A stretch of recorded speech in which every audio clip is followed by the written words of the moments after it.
Simon Sinek gave the most popular TED Talk on leadership, How Great Leaders Inspire Action. It was watched more than 62 million times and has changed his career because of the worldwide exposure.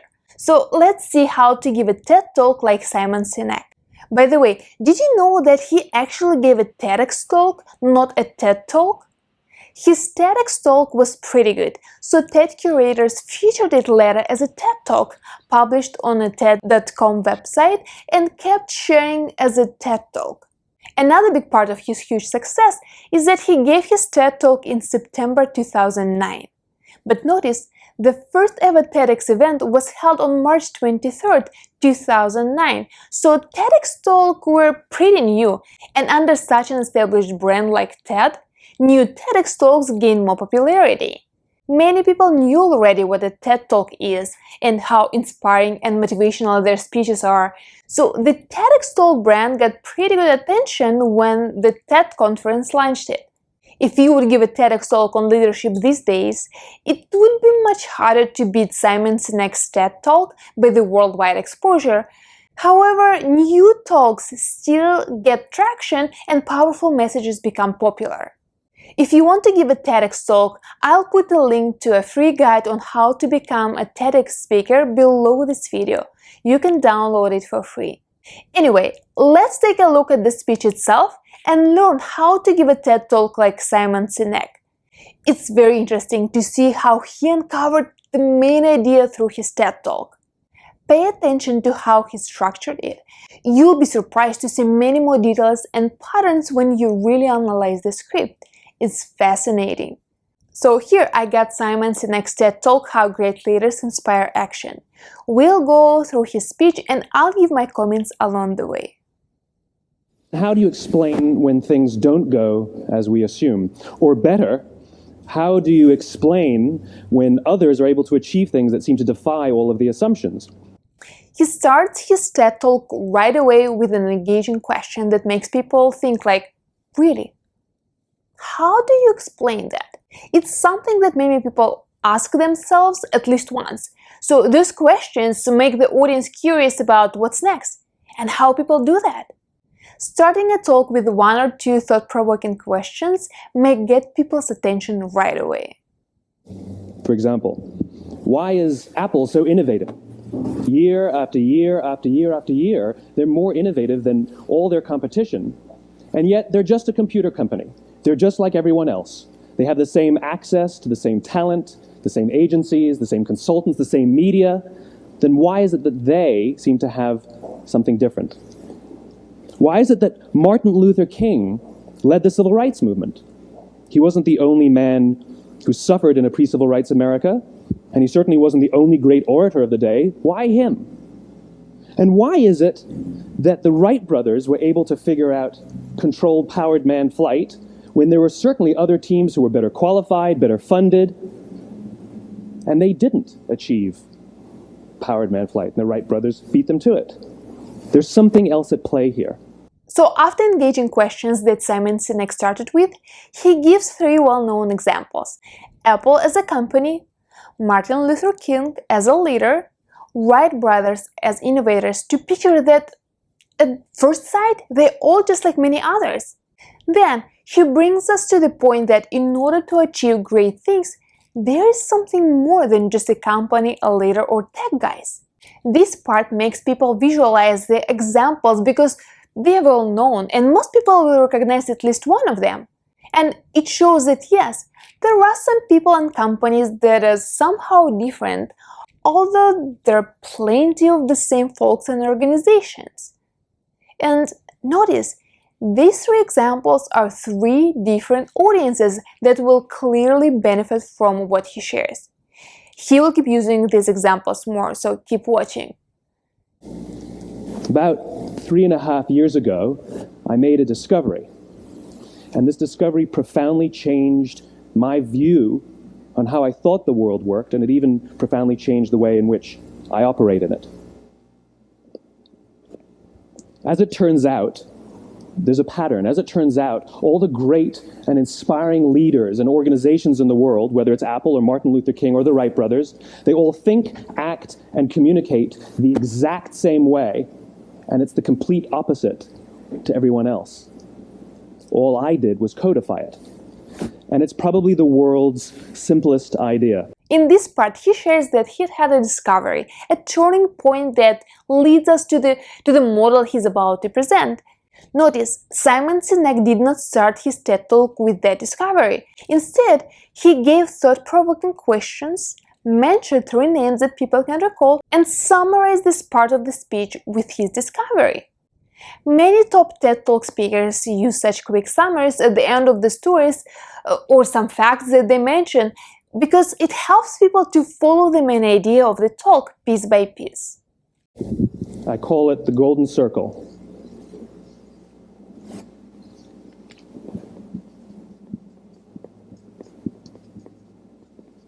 Why, how, what? This little idea explains why some organizations and some leaders are able to inspire where others aren't. Let me define the terms really quickly. Such a quick part, but have you noticed that he refers back to his first questions, reminding people about the problem that they are about to solve? Why some people inspire others and others not? A question that they will get an answer to if they keep listening. Another strength of this part is that he puts those 3 questions into a model that he calls a golden circle, and he draws it. It becomes something visually easy to remember and easy to share with others. Such simple models can popularize ideas. Anyone can draw 3 circles and quickly explain the meaning of why, how, and what. In his speech, Simon Sinek does not use slides. Instead, he gives examples that people know and draw his models on a real paper. It brings more interaction and visualization to his TED Talk. Every single person, every single organization on the planet knows what they do 100%. Some know how they do it, whether you call it your differentiating value proposition or your proprietary process or your USP.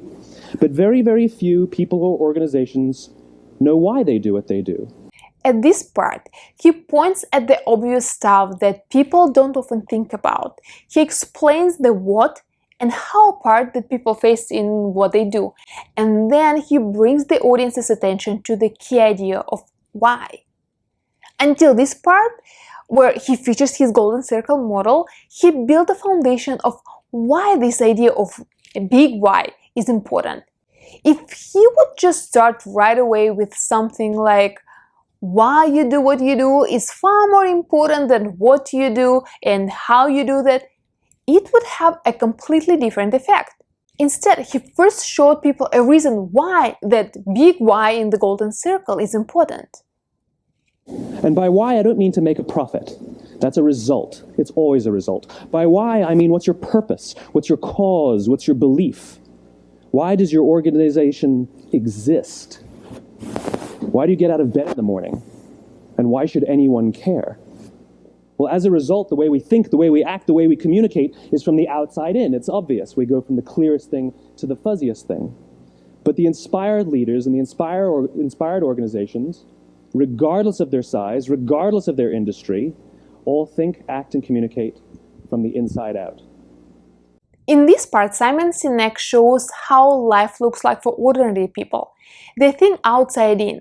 This leads to the big idea. The inspired leaders and organizations think, act, communicate from the inside out. This is what makes them different.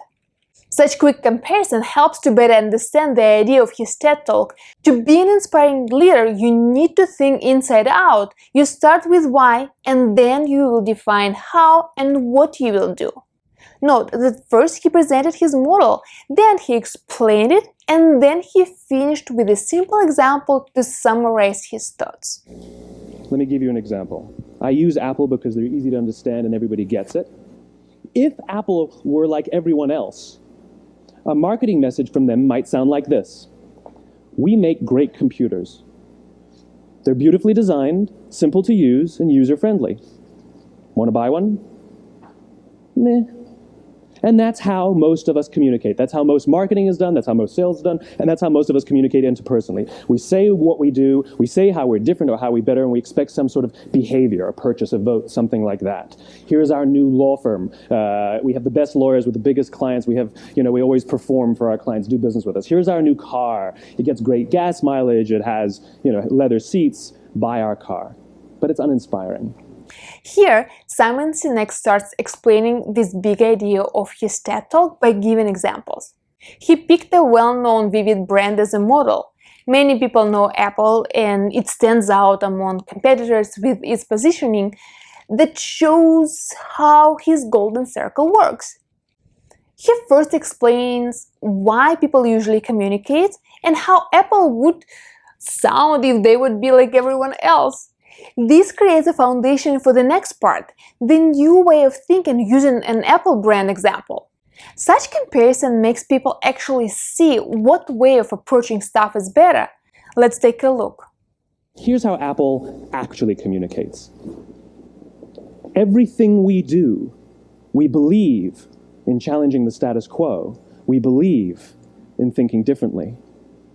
The way we challenge the status quo is by making our products beautifully designed, simple to use, and user-friendly. We just happen to make great computers. Want to buy one? Totally different, right? You're ready to buy a computer from me. All I did was reverse the order of the information. What it proves to us is that people don't buy what you do, people buy why you do it. People don't buy what you do, they buy why you do it. So he gives some more examples to better understand the different communication styles. And then he summarizes everything with a big idea of his TED Talk in one sentence. People don't buy what you do, people buy why you do it. One key phrase. He made it meaningful, easy to understand, easy to remember, easy to share. What's very interesting, he will repeat it over and over again. Just keep watching. And I've analyzed many TED Talks but didn't see yet any other talks where a speaker would be so persistent in repeating his idea. This explains why every single person in this room is perfectly comfortable buying a computer from Apple.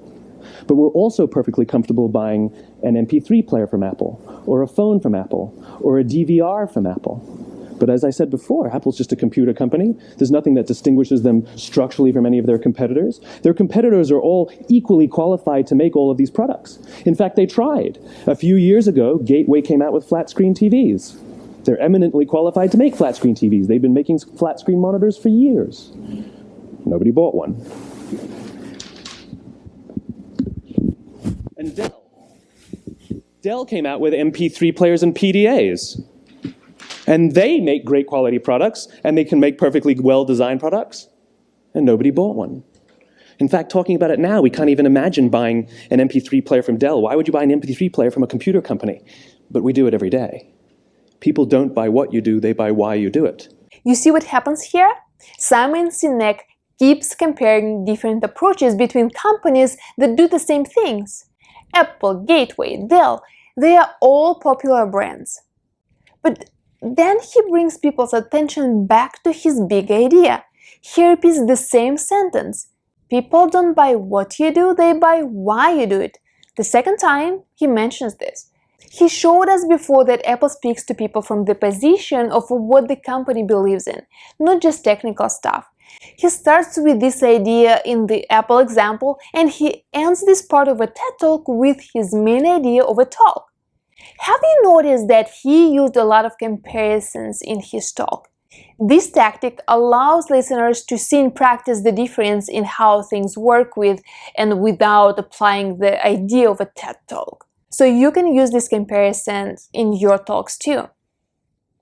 The goal is not to do business with everybody who needs what you have.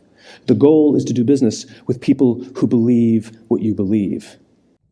Here he expands his idea that by sharing your why, you share what you believe in, and the goal is to do business with people who have the same beliefs. He shows a different approach to business. Here's the first time he shares the second key phrase of his TED Talk. People who believe what you believe. Do something with people who believe what you believe. Later you will see him using it again. Here's the best part. None of what I'm telling you is my opinion.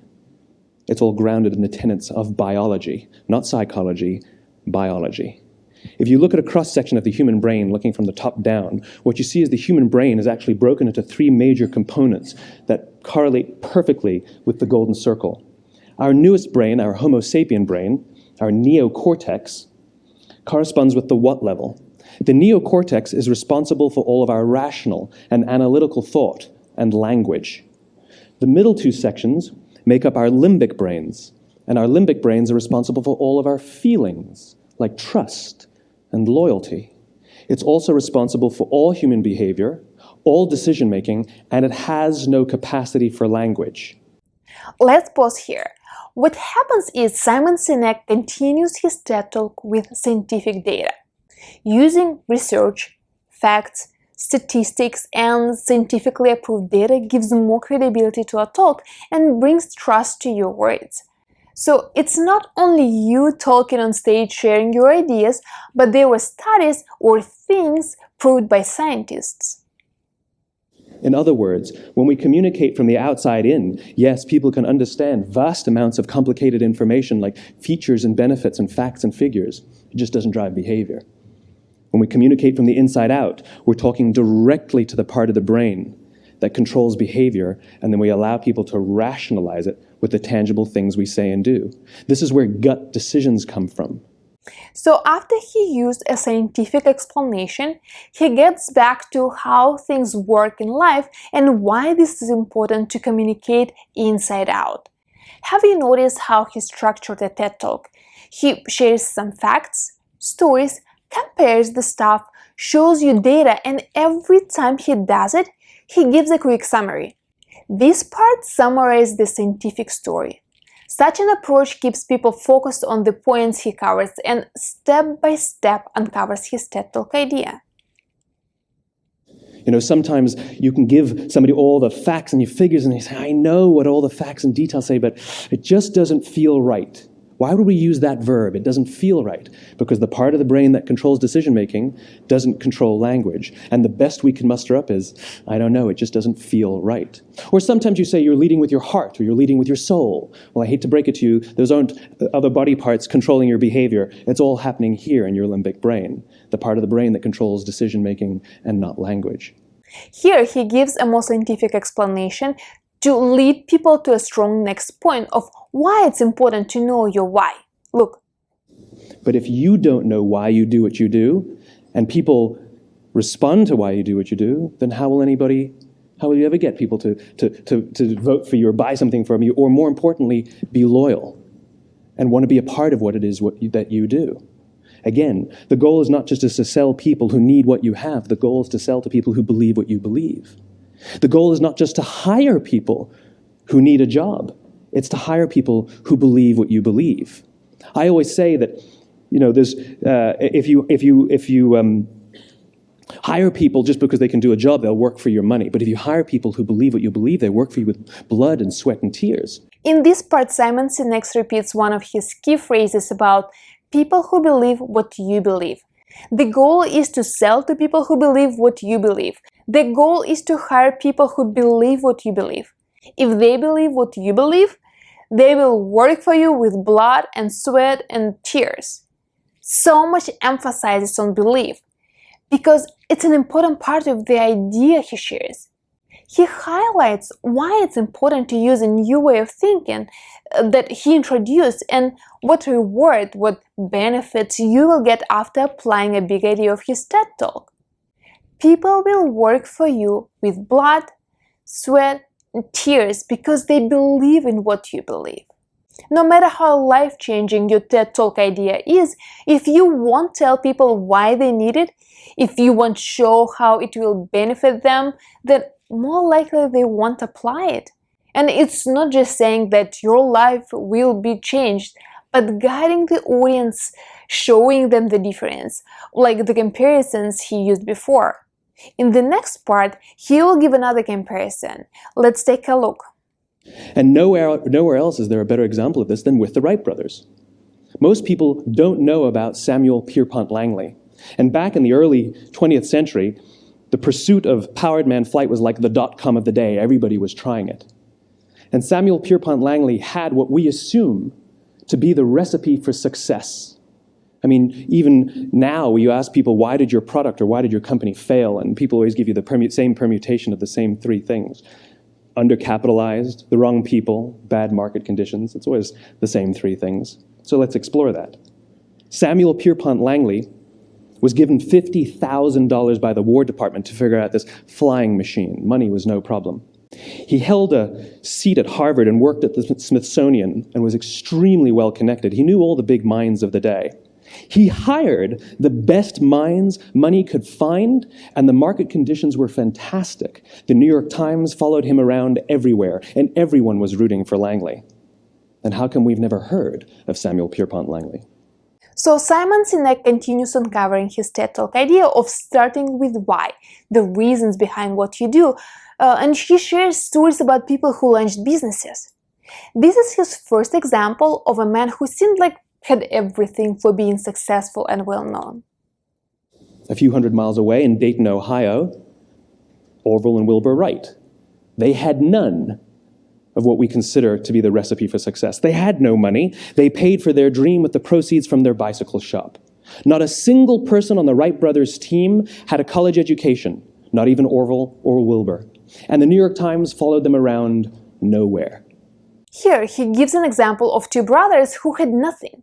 Again, he shows the audience two completely opposite situations. These examples represents the way people usually think. It's very aligned with people's mindset.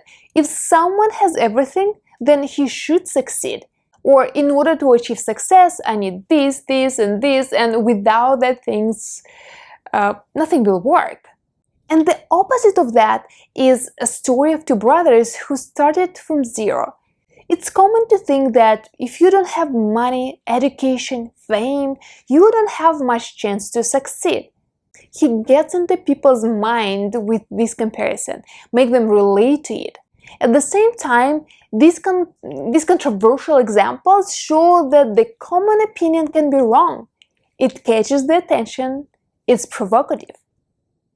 The difference was Orville and Wilbur were driven by a cause, by a purpose, by a belief. They believed that if they could figure out this flying machine, it'll change the course of the world.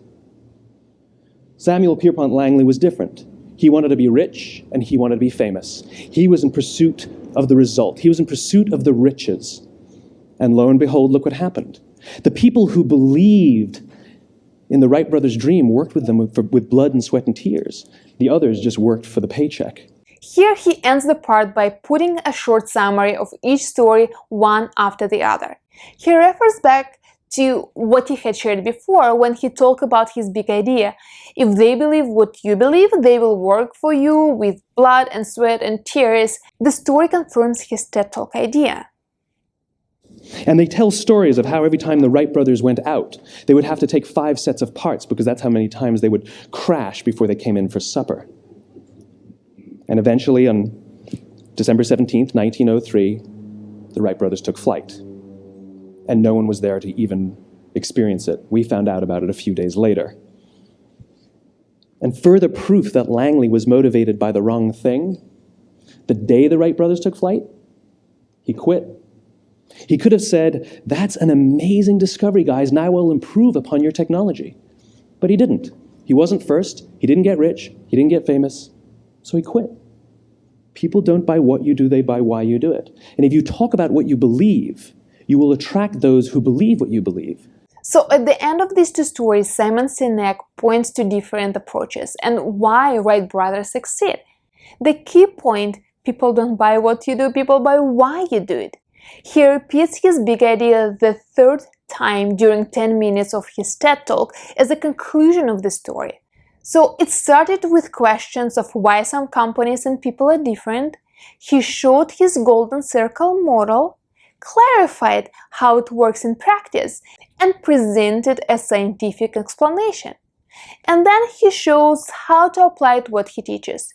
If you talk about what you believe, you will attract those who believe what you believe. The fourth time he reminds people that what you believe attracts people who believe the same thing. Well, why is it important to attract those who believe what you believe? He again brought us to the question why it is important, and then he answers it with the next story. Take a look. Something called the law of diffusion of innovation. And if you don't know the law, you definitely know the terminology. The first 2.5% of our population are our innovators. The next 13.5% of our population are our early adopters. The next 34% are your early majority, your late majority, and your laggards. The only reason these people buy touch-tone phones is because you can't buy rotary phones anymore.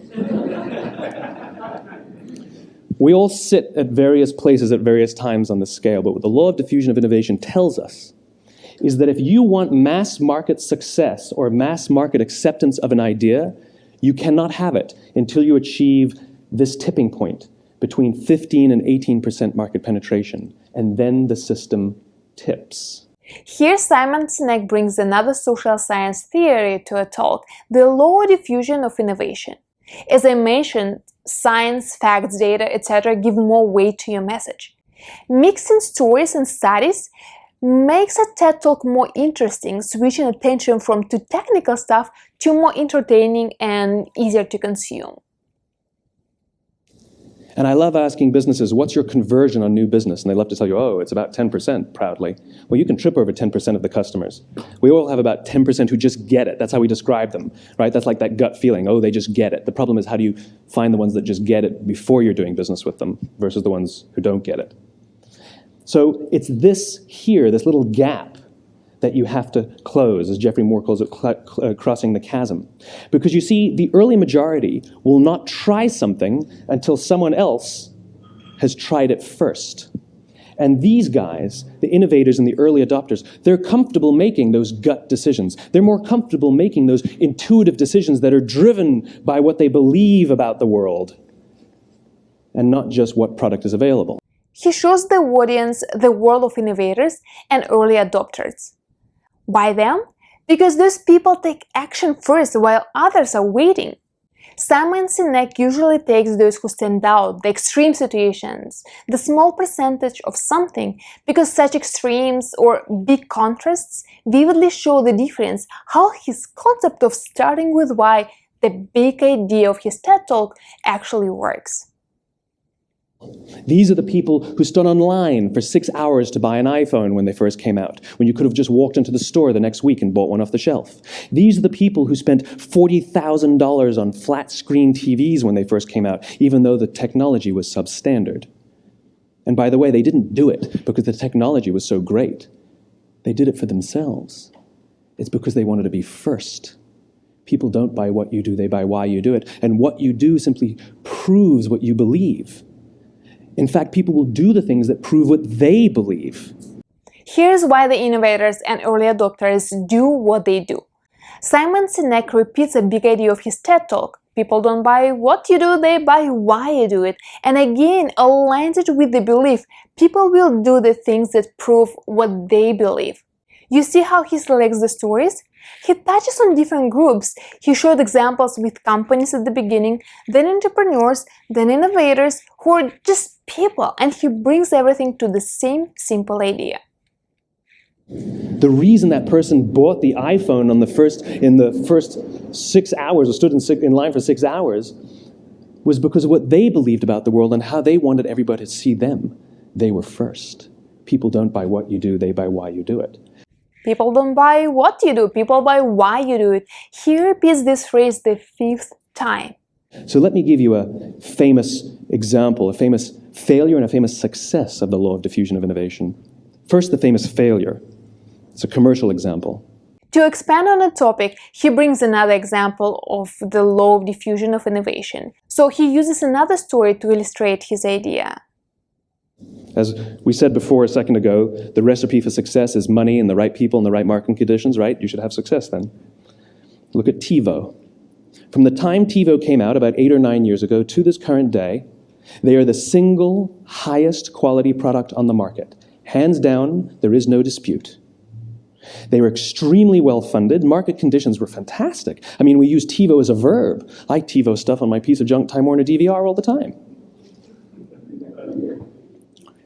But TiVo is a commercial failure. They've never made money.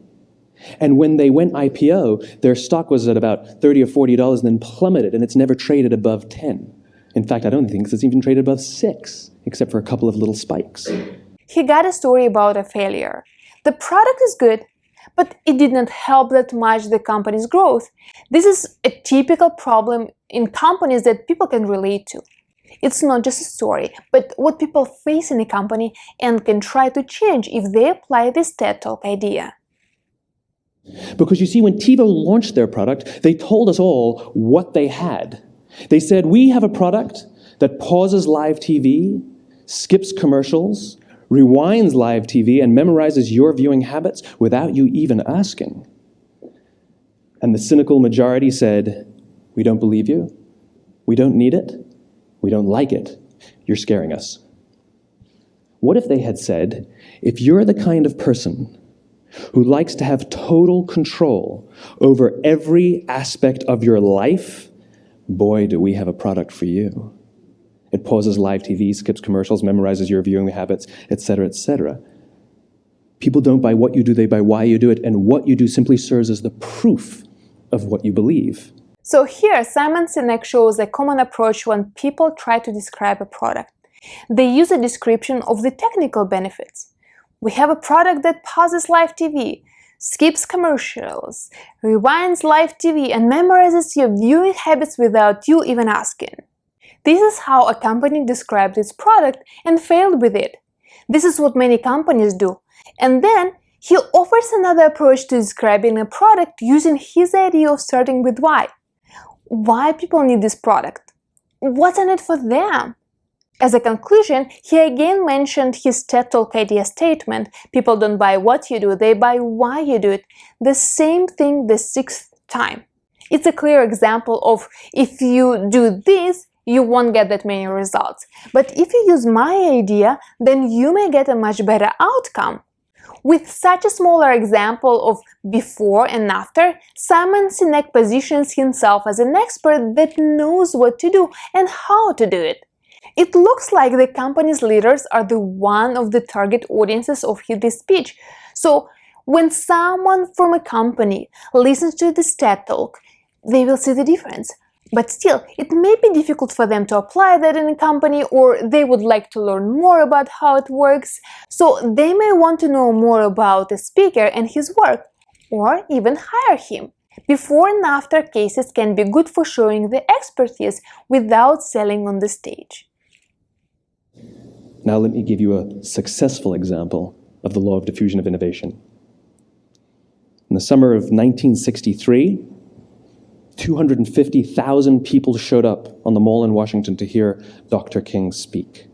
Switching from the company, Simon Sinek brings us back to Martin Luther King, who he mentioned at the beginning of a TED Talk.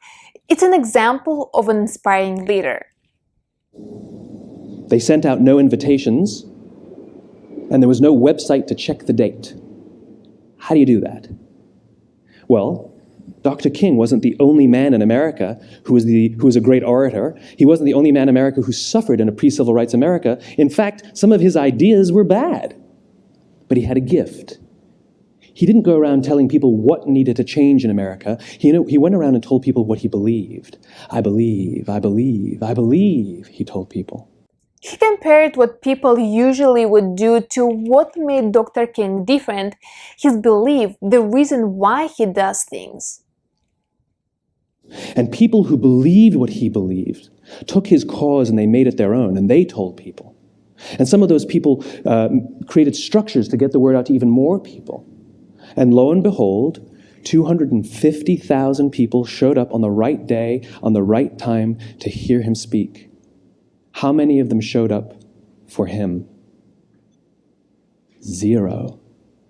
They showed up for themselves. It's what they believed about America that got them to travel on a bus for 8 hours to stand in the sun in Washington in the middle of August. It's what they believed, and it wasn't about black versus white. 25% of the audience was white. He shows that the belief can start a big movement. It's not only one person's belief. People believed what Dr. King believed, so they showed up. It's more than just about one person. What makes TED Talks different is that trendy speeches are applicable to many people or they inspire those who change their communities. Such ideas have a big chance to become popular talks. Dr. King believed that there are two types of laws in this world, those that are made by a higher authority and those that are made by man. And not until all the laws that are made by man are consistent with the laws that are made by the higher authority will we live in a just world. It just so happens that the civil rights movement was the perfect thing to help him bring his cause to life. We followed not for him, but for ourselves. And by the way, he gave the I have a dream speech, not the I have a plan speech. He showed that Dr. King had such success because of his beliefs that he shared and that people resonated with. You see, at the beginning of the speech it was about companies, and now he shows how one person can make a difference by telling people a reason why to do things, so listeners can get some insights for themselves too.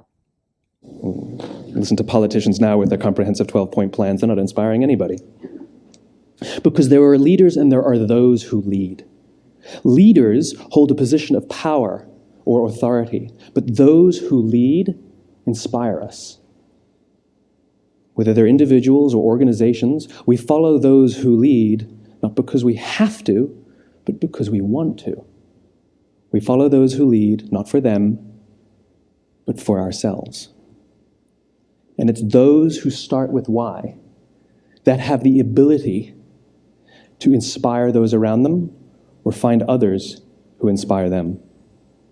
Thank you very much. He finished summarizing his point for both individuals and organizations and turned his big idea, people don't buy what you do, they buy why you do it, into a simple call to action. Start with why, so people would follow you because they want to. So here's how to give a TED Talk like Simon Sinek. Let's do a quick review. Simon has built his speech on the main big idea: people don't buy what you do, people buy why you do it. It's a clear, understandable concept that is easy to remember and refer to, which he put into a simple sentence. He repeated it 6 times. He used this phrase when he presented the idea and as a conclusion for every part of the speech where he proved that this is how things work. He also emphasized, work with people who believe what you believe, which is another phrase that he also repeated 6 times. He started his speech with the question that the audience want answers to. He asked, how do you explain when others are able to achieve things that seem to defy all the assumptions? When he got the audience's attention, then it created more curiosity as to why some leaders and companies are able to achieve and inspire more. Then he presented his golden circle model, showing how people usually think and act, and then led a speech to reveal a big idea. People don't buy what you do, people buy why you do it. Then he showed different examples and every time guided people to the main point. People don't buy what you do, people buy why you do it. The final part summarizes the whole idea and gives an audience direction, a call to action of how to apply it. Start with why. As his target market is leaders and companies, he used big names to showcase how his concept works. He also compared innovative companies and leaders to ordinary people and used this parallel across the whole speech. Besides, he actively used body language and he used a drawn model to visualize his idea, which made his speech more memorable. All of these elements made his speech so popular. If this video was useful to you, please like it, share it with your friends, subscribe to the channel and click that little bell so you'll get notified about the new videos. And if you want to know more about how to write a TED Talk, then watch this video next.